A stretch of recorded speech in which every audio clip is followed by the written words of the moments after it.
যে কোনো মন্দিরে এই ৭টি জিনিসের যে কোনো একটি জিনিসও যদি আপনি দান করতে পারেন, আপনার জীবন থেকে বহু সমস্যা দূরীভূত হয়।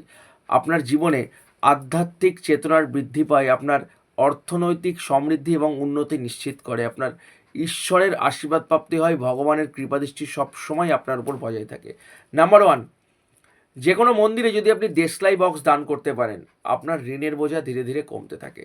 নাম্বার 2, যে কোনো মন্দিরে আপনি যদি ঘণ্টা দান করতে পারেন, ঈশ্বরের প্রতি মনোযোগ আকর্ষণ বৃদ্ধি পায়, আধ্যাত্মিক চেতনার জাগ্রত হয়।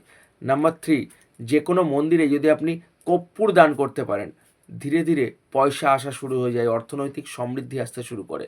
নাম্বার 4, যে কোনো মন্দিরে বসার আসন যদি আপনি দান করতে পারেন, জীবনে মান সম্মান অর্থনৈতিক সমৃদ্ধি আসে। যে কোনো মন্দিরে যদি আপনি গীতা দান করতে পারেন, আপনার আধ্যাত্মিক চেতনার বিকাশ ঘটে, আপনার প্রতি ঈশ্বরের আশীর্বাদ প্রাপ্তি হয়, ঈশ্বরের কৃপাদৃষ্টি সবসময় আপনার উপর বজায় থাকে।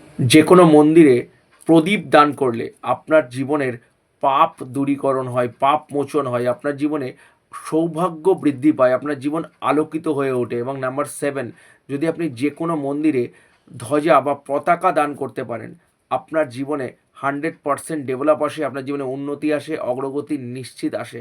করে দেখুন। যদি ভিডিওটা ভালো লাগে অবশ্যই একটা শেয়ার করুন এবং কমেন্টে হর হর মহাদেব লিখতে কিন্তু ভুলে যেও না।